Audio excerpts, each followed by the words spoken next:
Hello, everybody.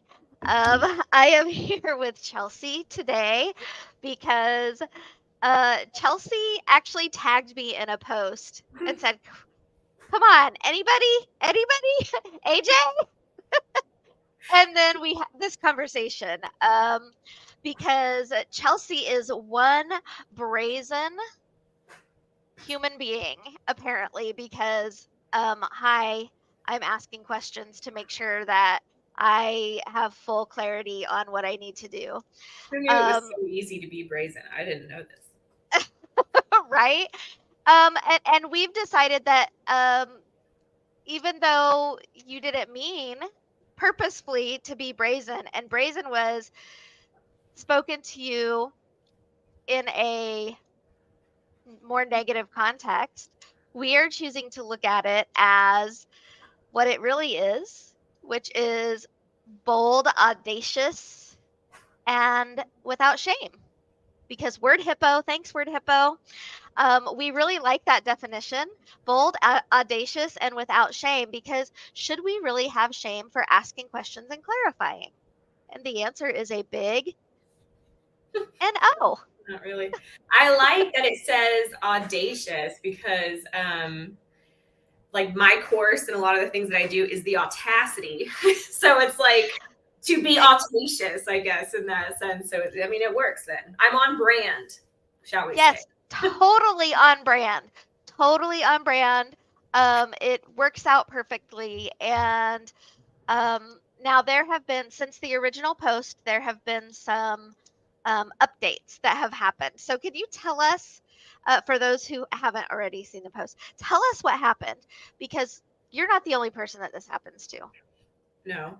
I actually am submitting it to a researcher who's researching like ableist rhetoric in rubrics in higher education. So that's interesting. But essentially, I was given a rubric in my grad class, and it was a participation score. So every time the class ends, right, the professor or whoever gives you a score based on your participation, which cool, whatever.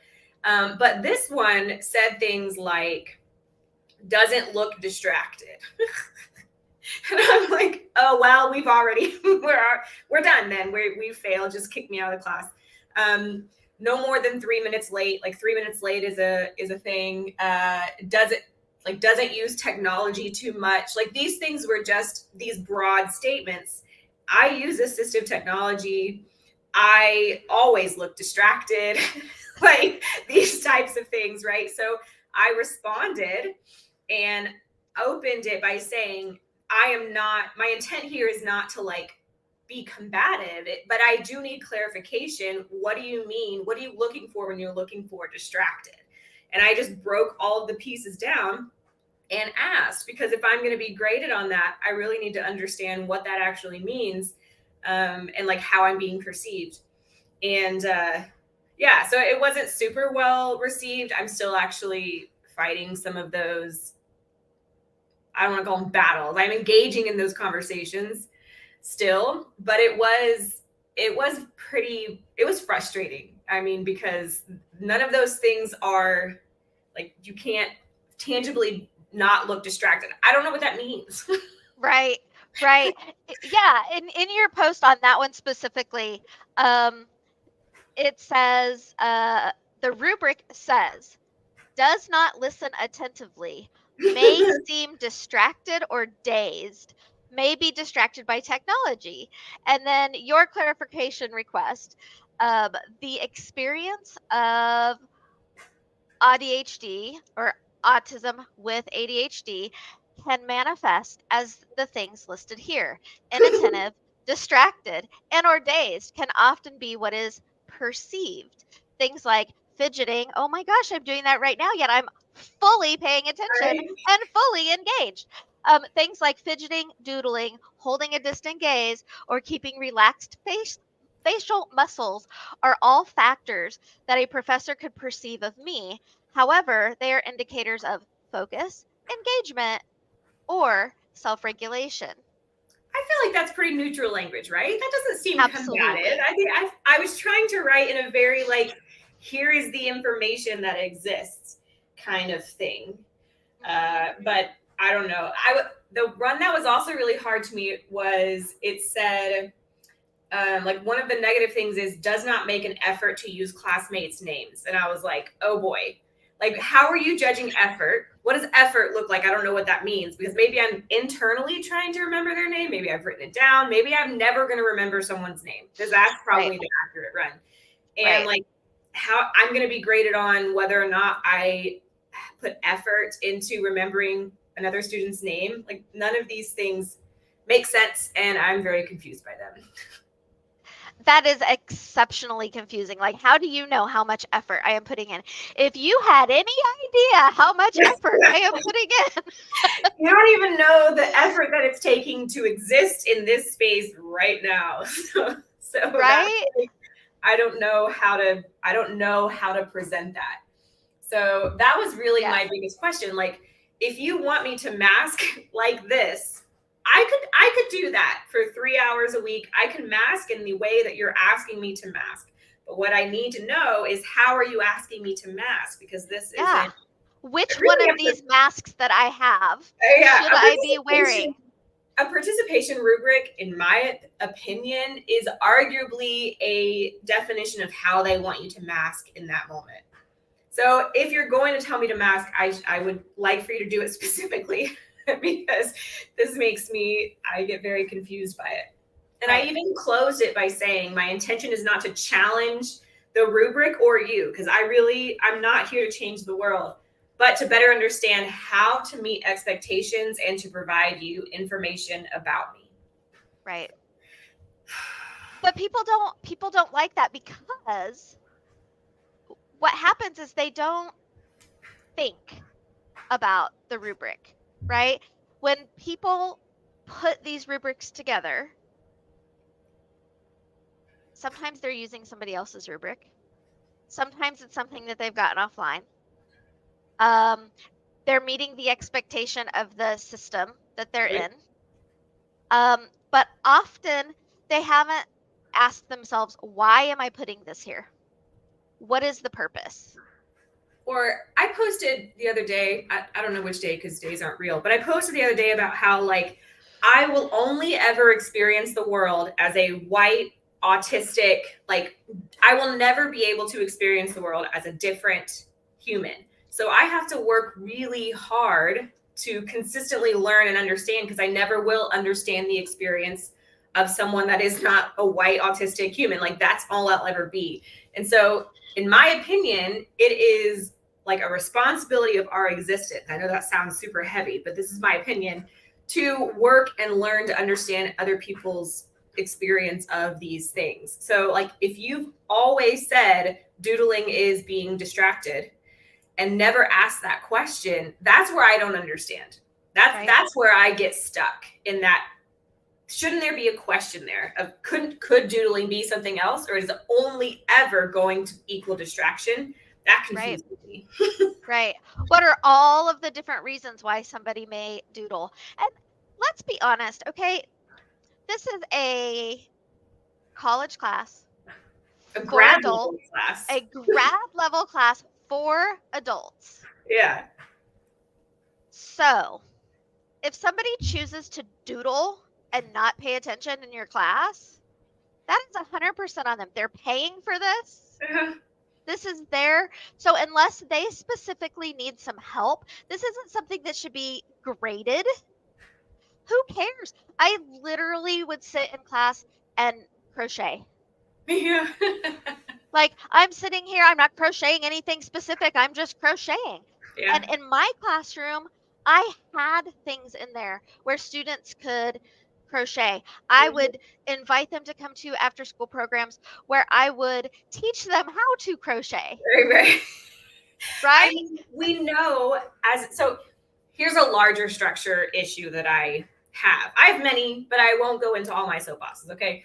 One thing that I struggle with is professors are amazing, smart humans in their area, right? Which is so Yes. cool. It's actually very autistic of them to know like Yes. one thing really deeply.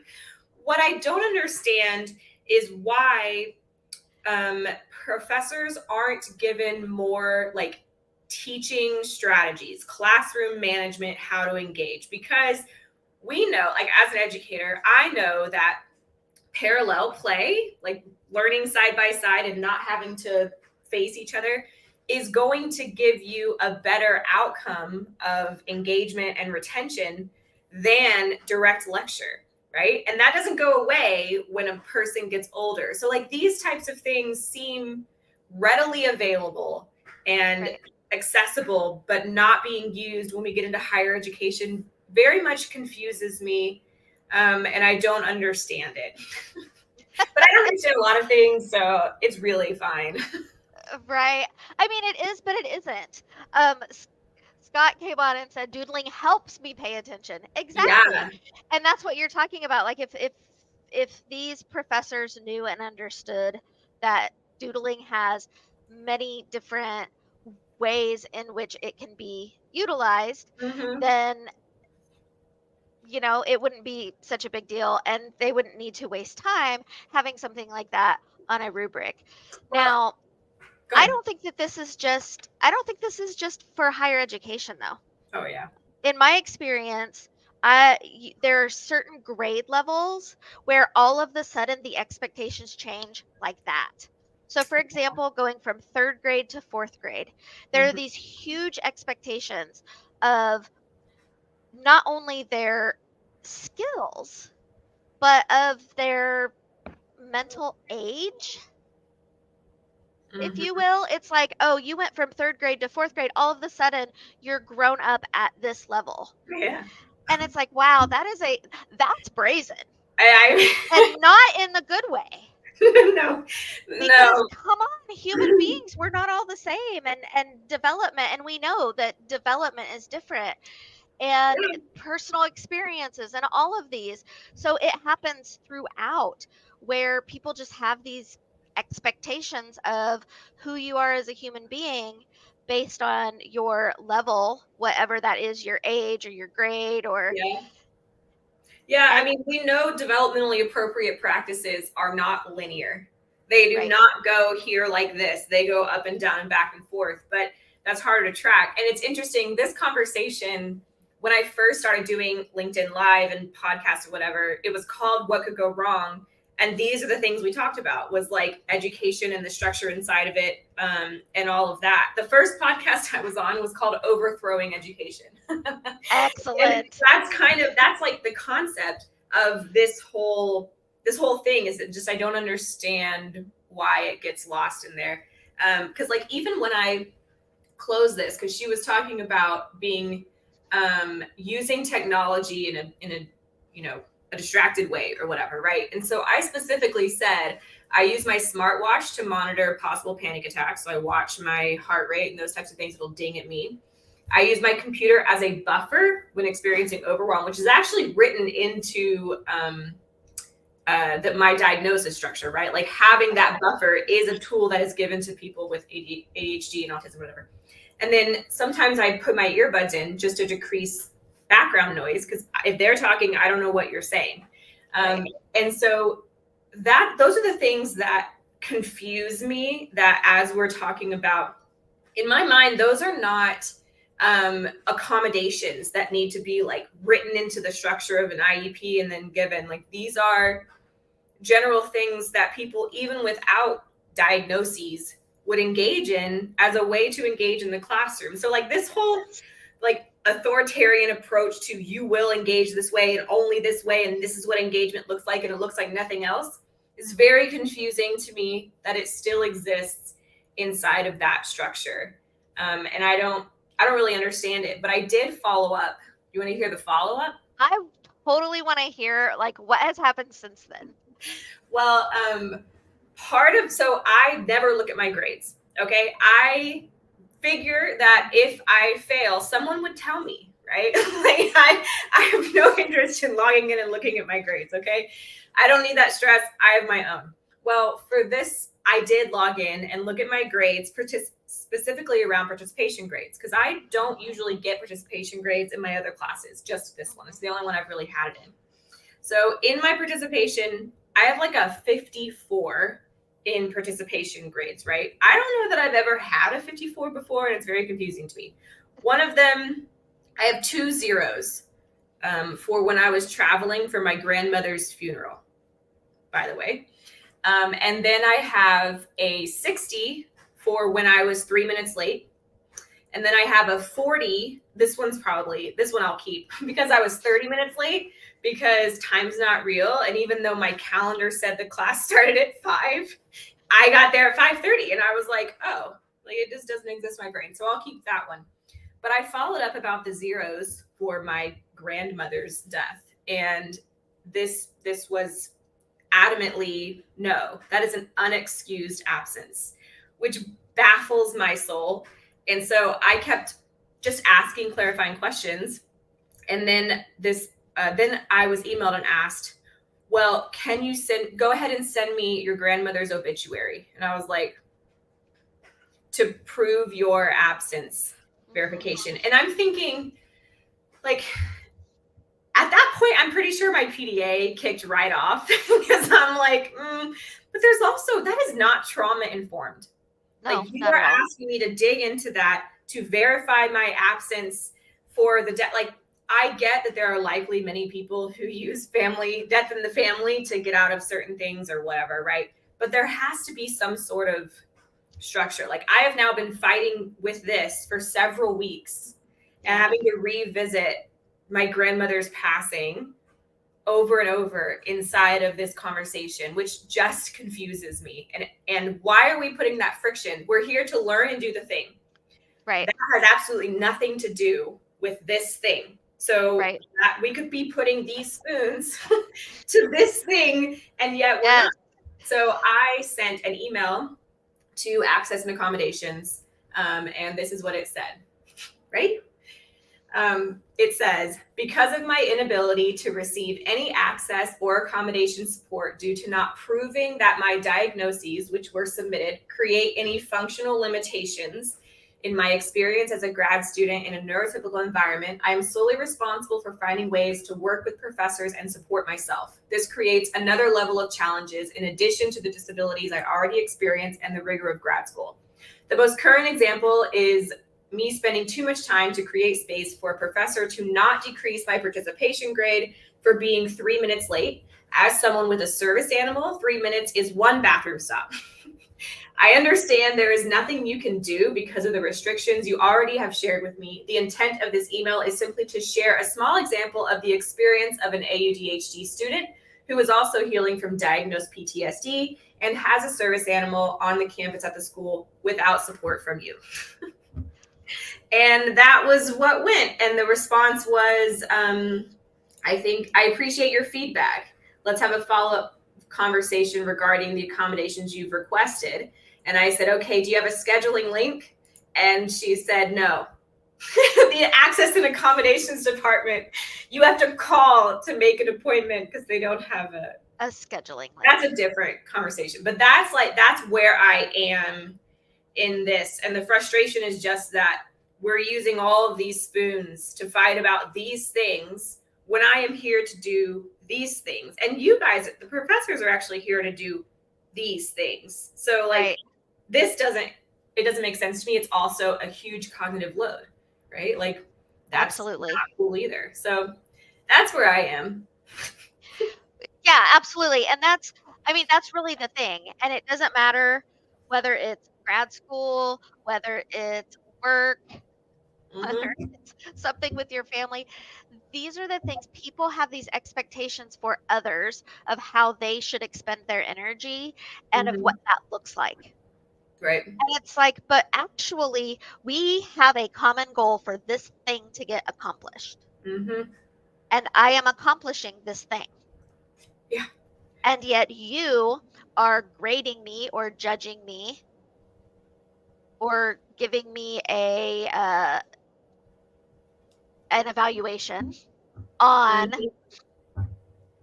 your perception of my internal experience. That doesn't make any damn sense. No, and now my overall grade in the class is like a 74 or something, which I don't know that I've ever had that either. I do have one project in there that I got like a 73 on because I was literally at my grandmother's funeral when it was due. So I'm like, you know what, I'll take that. But my grade is being pulled down by the 54 in participation, which has Yep. nothing to do with my ability to do the work. So I do the work, but I'm still getting this grade because of someone's perception of how I do or do not engage. Blows my mind. Right. Our grades should never, never, ever, ever, ever be dependent upon our behavior. Or someone else's perception of our behavior. Like, Absolutely. take You that know, authority forward. this is one of the things that absolutely drives me crazy about education. It's why education needs to be completely overthrown and completely looked at again. And you know, there's a thing called standards-based grading, which before it even existed, before I ever read it in a book or had a conversation about it, it's how I chose to grade. I Mm-hmm. also was somebody who I hate the whole 50%, you know, you have to have up to 60%, and that is 6 tens before you are in a passing grade. Now, let's look at this for a minute and see how this makes any damned sense. If I am a student and I have a 0 because I wasn't there, how do you know whether I'm able to do that thing or not?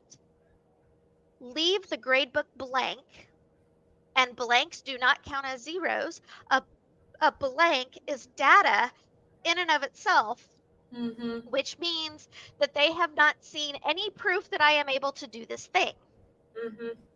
right? And this is where everything gets skewed. So if you just put it in and you leave it there as a blank until you know I can do it. And if I am not showing you that I can do it, then you're asking me why, or you're providing me the opportunity to do it. Now, if this is a class of 300 students, whatever, great. But if it's a class of 300 students, how do you know whether I'm 3 minutes late or not? How do you know whether I'm participating? Anyway, No, yeah, I mean, but this is a class of like 8 students. right. This is the class of 8 students. And if you can't accommodate that, come I on. I've taught mean, college classes before. I'm sitting here going, I know that you have research projects and these things that you have to do in order to keep your tenure and all of this. I get it. Work is hard. mm-hmm. My thought on all of this, okay, and if you expand this way back, not focused on education, not focused on like specific work, let's just talk about engagement between humans, okay? So I'm engaging with you and I want this outcome. So what would be the best way to get you from here to this outcome? Is it by threatening you to do that thing? If you don't do this thing, I will do this thing to you. Or saying, I really want to work together to get to this thing. Let's do that. When you're here, you're here. If you have to miss, let me know and we'll engage in this together. I want us to use this platform to get from here to here. So let's do that. Which one? I mean, so like I have professors that engage that way. They're like, I want you here when you can be here. If you can't be here, I get it. Let me know. We'll talk about it. Let's do the thing. That's really, in my mind, the purpose of a small class. Right. Like if you're going to have a class of 10 students, it seems like that should be the approach because it's available to you. But in a general sense, why are we threatening to get someone from here to here? We Right. know that that doesn't engage the brain well. Right. We already know this. So Yep. I don't understand why we're engaging that way. And it's frustrating. Like we're all adults, so how do we engage in that behavior without threats? There are so many ways to engage in behavior without threats. Also, side note, as a parent to a child or a teacher to a child, there are so many ways to engage without threats. Just throwing that out there. Right. Right. That's what I don't get. I mean, we should be partnering with the learner or the human or the coworker to get from one point to another. without threatening, throwing them into their downstairs brain, right? Their Yeah, downstairs right, brain, and then trying to get them to engage well while they're in their downstairs brain. It's not going to work. I don't understand it. right, right. It's the thing is it's about, in my experience and having these conversations with people and asking people, why aren't you doing this? If you know that on the other side of you expending this initial energy, Mm-hmm. if you know that it's going to make your life and their life that much easier on the other side of that, why are you not doing that? I don't have the time right now to do that. I don't have the energy right now to do that. And then that becomes a systemic issue, Yeah. right? Like, okay, you as a person, I get it. I get it. You have a life, you have these other things. So, what is going on with the system Mm-hmm. that is creating a space where you, the professional, the educator, the authority, the person whose responsibility is to create a psychologically safe environment for this other human being, what is broken in the system that doesn't allow you to expend the time, effort, and energy upfront that needs to be expended? Well, I would argue that it's not even the inavailability. Is that a word? I have no idea, but it works. We know what it means. Okay, it's not the inavailability of energy because we're expending energy and now looking at 3 minutes, seeing if you use someone's name. Yep. Like the energy is there. It's the prioritization. Is that a word? That's a word, right? Yes, it is. Yes. Of the energy. Like you are choosing to use the energy here. And it could be lots of things. Maybe it's, I mean, a lot of it is priorities. Like that is not a high priority, or I've always done it this way.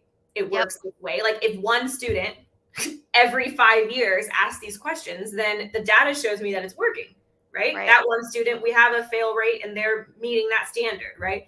So Yep. like it's priorities, it's always worked this way, it's focus on other things. Like there are so many reasons, which many of them I get it, I understand that. That makes sense. This is a large organization that has to run on data and numbers and compliance issues and whatever.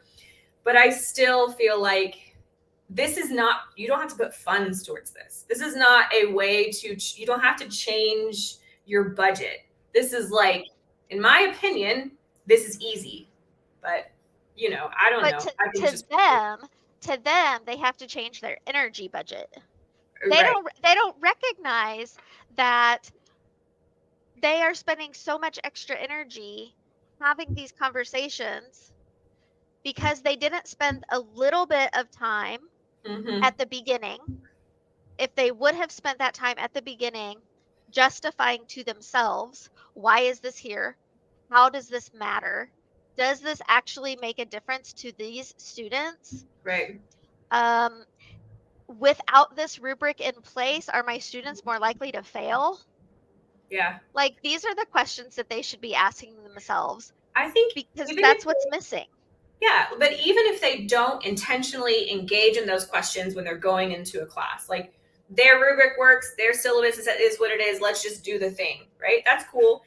But if a student comes to you and says, I don't understand this doesn't make sense, can we shift this a little bit? How can we work together to meet this goal?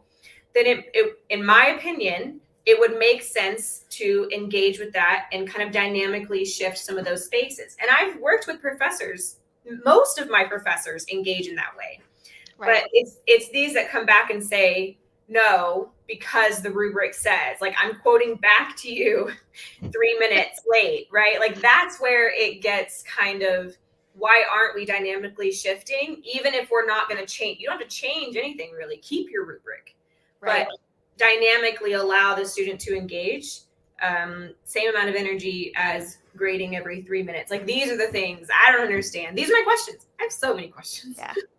Well, and then that makes me wonder and question because I ask lots of questions. Yeah. How That's what very gets you in brazen. trouble. It's very brazen of I you. know it's so very brazen of me. But then I'm going, what is this professor's experience? Is their experience that they have well, that's what the rule says and rules can't be broken? Do they have a neurodivergency that does not allow them Mm-hmm. to work dynamically with their students?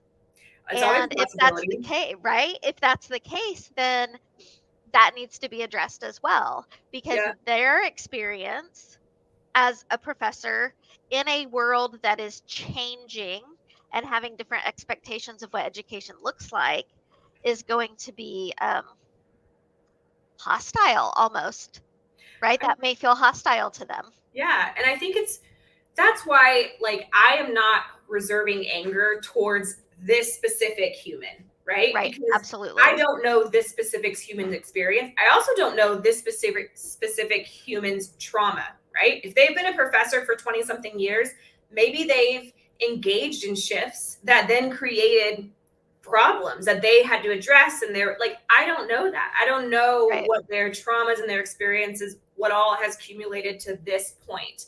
Right. So that's why, for me, it's not about combating that human and what they're doing, because they are doing something that feels safe to them, and that's important. But Yep. it's more, how can we, engage in creating safety for each other without re-traumatizing each other? What Yes. does that look like? But I Right. don't think I never think it is a good opportunity to just attack that human that's doing that thing. There is a reason they're doing that thing, and likely it's stemmed from their own experience and or their own trauma, and it's valid. So how do Right. you co-create that, Yes. that safety without just attacking that human? I think that's huge, and something that sometimes we miss, especially if we're engaging in, why is this ableist behavior exist? Right. We're combating the ableist behavior, not the human who's engaging in that. And I think that's really important. Right. And that so many of us who are self-aware spend a But lot of sucks. time in that space. It sucks. It's so hard, right? And that's yes, that's part of the problem is those of us who are self-aware and who have spent the time, effort, and energy to get to that space of self-awareness and who prioritize that over Mm-hmm. other things. We sit in that space where we make room for this Right. person, but because they don't have that level of self-awareness or they are not in a place right now to hold space for us, we're not able to co-create. We're not able to do those things together. And that's where things are falling apart. Then how can how can we address that? There's got to be, and then that's where the student services comes in. And Mm-hmm. that's where they get to be the people who spend the energy to support both the professor Yeah. and the student. Yeah. Wouldn't that be nice if that was happening?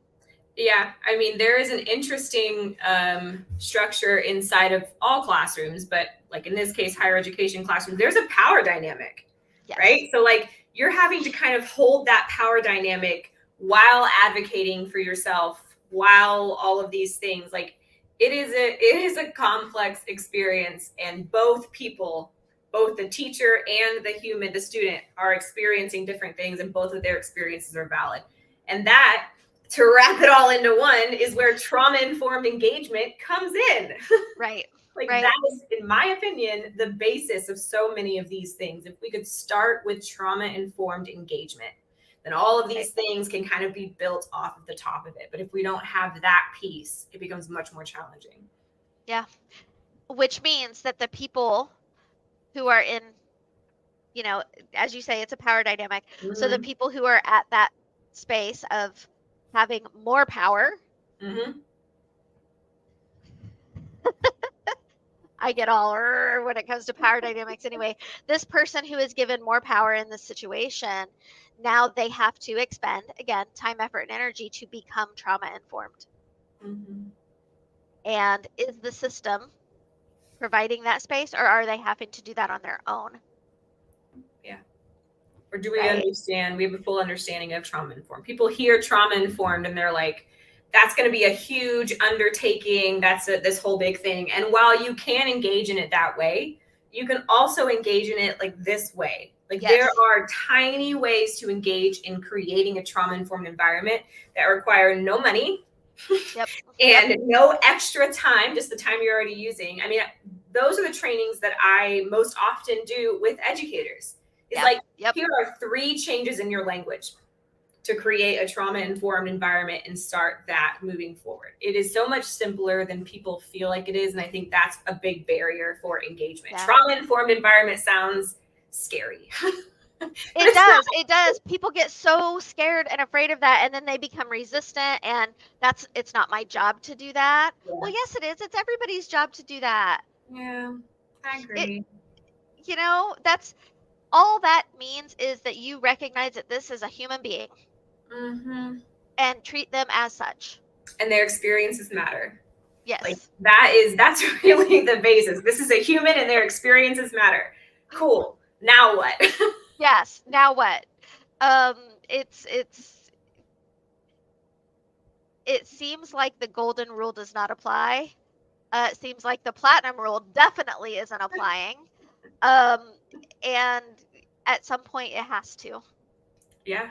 Because Yeah. it really is much, even though human beings and relationships are difficult to navigate, Mm-hmm. it really truly is as simple as recognizing the other person as a human being and that their experiences inform Mm-hmm. everything they do, Mm-hmm. that there are reasons for what they do, and understanding that those reasons don't have to be excuses. Yeah. It's okay that we all have our own standards, but understanding that standards are not the same thing as expectations, Yeah. and that when we throw our expectations on other people, it makes navigating the relationship difficult. Yeah. Yeah. I And mean, it's as simple as that. There, done. We fixed it really is as simple as that. It really is. It's like you can have standards on how you're going to be treated and be careful with expectations because they truly are the road to disappointment. Yeah. When I go in and do like workshops or trainings or really anything, this is how my conversation starts is I'm going to share the information that I have based on the experiences that I've had, which may not be the same as the experiences that you've had and the information that you have, right? So what I'm going to do is I'm going to share this and I'm going to teach what I understand and know. And then I really want you to understand that I'm not telling you this is how it is. This is how it always will be. This is the only correct information. I'm sharing my information. And then we can talk about how your information and my information coincide. I am Yes. not a fan of definitives. This is the right answer. It's not, there are way too many variables. Always context dependent every single damn time. Yeah, Um, for sure. Scott Scott said on a LinkedIn article about classroom engagement I contributed to recently, I called out that the facilitator must reflect on why they think participation is imperative. Participation in like their form of participation. Yes, Yeah, exactly. Um, and and that's just it. And I think that's what makes us brazen. That's what makes us bold. That's what makes us audacious. Is that we the want to know. audacity. The Yes, audacity. exactly, exactly. This is we want to know why. And that is seems to be a commonality in many late diagnosed autistic folks, Mm-hmm. um, as well as some other neurodivergencies as well, Yeah, of wanting to know and understand why.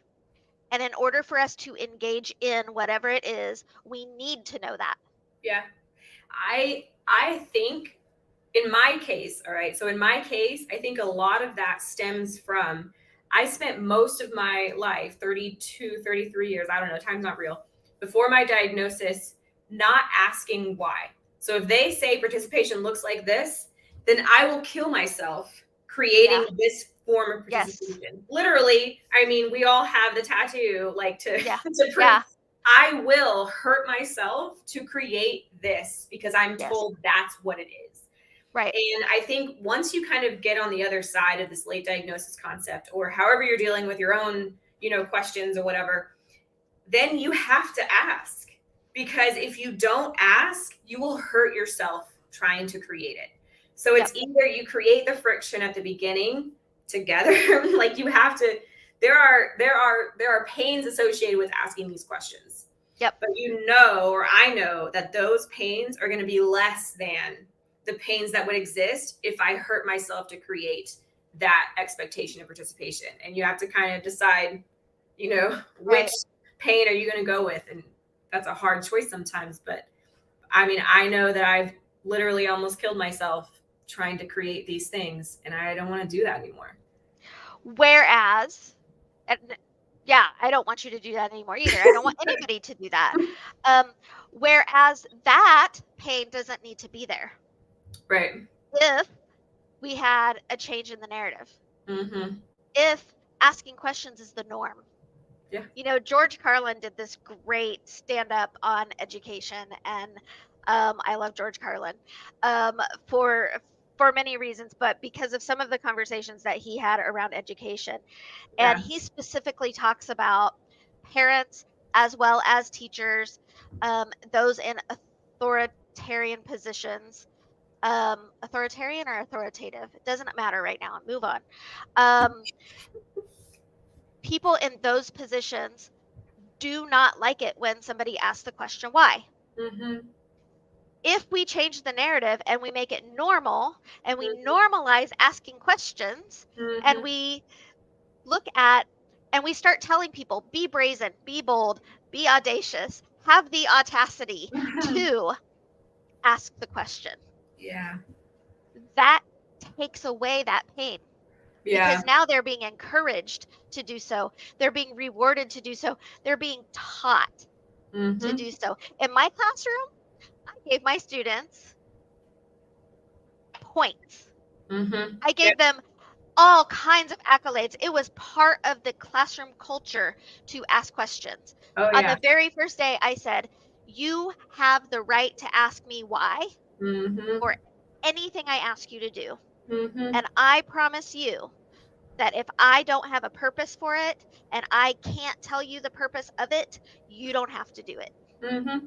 And that's how I parent, Yep. which is also very, like, people find that atrocious, Yep. that I allow my children to talk back to me, which Right. is a whole other thing, right? But Yeah. my now 14-year-old has always been that way. And I think that's okay. It's villainized, and we're Yep. told that it's talking back, it's disrespectful because I said so. All of that is, in my opinion, training your kiddo to then do that later. Like, if To someone self says, advocate. I mean, you're doing the opposite though. You're saying, if someone says do this because I said so and you ask a question, you are the problem and you will be punished for Yes. that. And Yes. that doesn't Yes. make any Yes. sense. So my kids sometimes aggressively are asking me questions, and that's okay. But Yep. it's safe here to do that. But the challenge is, it's safe here. It may not be as safe other places. Yep. Like, as an example, with their grandparents on the other side, they Yep. will get locked in this, you are being disrespectful. That is not okay because I said so. Yeah. And that's a different conversation. But it is a skill to be able Yes. to ask clarifying questions, especially Absolutely. if you're a child and you're always the low man on the power dynamic. Yep. That's a Yep. whole other, that's a whole course right there. Yeah, I mean, go ahead, talk to me about power dynamics all day long, and I will tell you that the submissive should always be more powerful than the dominant. Yeah. Who is making the decisions here? It's the submissive. Yeah. You know, and that is one of the things that I talk about regularly Mm-hmm. is we can actually take this principle from this relationship dynamic that works really, really well because it's contractual and consensual. Yeah. And we can bring that into every relationship that we have in our lives. And if we could bring that over and have that same understanding and mutual respect, Mm-hmm. things would look a lot different in this world. Yeah. Let's do that. That seems fun. Yeah. Yeah. Let's do.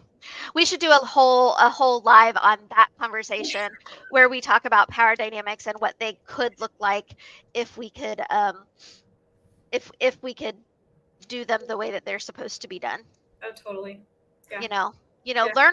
learn from those sex deviants over there, who, let's just be honest here, a lot of them, it doesn't have anything to do with sex when they're in that kind of relationship necessarily, I but mean, it's I would deviant argue that behavior.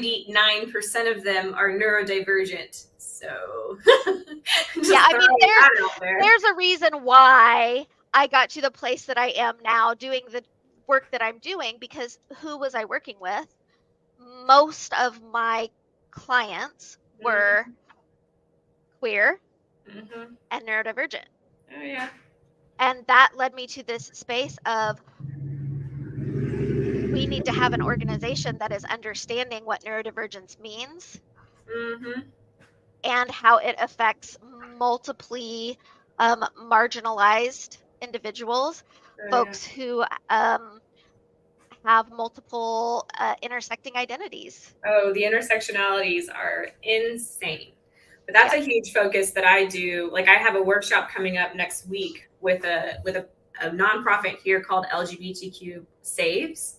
And they work with youth specifically. And I've done a presentation for them before, and it was very exciting. But it's specifically on gender identity and neurodiversity, and that's just awesome. explaining they cross Oh, yeah. way more than you think they do, and that's not a bad thing. The struggle with that is the suicide rates for both of those communities is very Yes. high. And if Very you high. put them together, you have such a high rate of suicide and suicidal ideation and Yep. attempts. And that requires specific support. And Yep. how are we doing that? And that is as a neurodivergent queer human raising two neurodivergent queer children, our rates are, I mean, autistic children are 28 times more likely to Yeah. attempt or commit suicide. 28 times. Right. Like, Right. this is an insane number. And we need to support them. I'm on a soapbox. I'm Yeah. done. So many conversations that we could have. I have a feeling we will be coming on and doing more lives. Um, I have a feeling, just for anybody out there, I have a feeling these are not going to be scheduled. It's just going to be one of those things of, hey, let's jump on and talk about that. And that is okay. So I'm so glad that you tagged me in that post. Keep doing that. We um, we will keep having these conversations out loud because they need to be had. I'm game. Let's do it. What could go Awesome. wrong? That's really, I mean, that's been my statement from the beginning. So, You know, what could go wrong is somebody could call us on something and be like, "Hey, I disagree," and then we can have a conversation. and Cool. disagreeing is lovely. I love disagreeing. It's great. Oh yeah, go for it. Yeah. Yeah, absolutely. Okay. So both of us have another meeting here in like 2 minutes. So maybe give ourselves a second to have a quick bio break, or fill our coffee break, Well, whatever we need. Um, and I will talk to you soon, and we'll see everybody out there soon as well. Bye, y'all.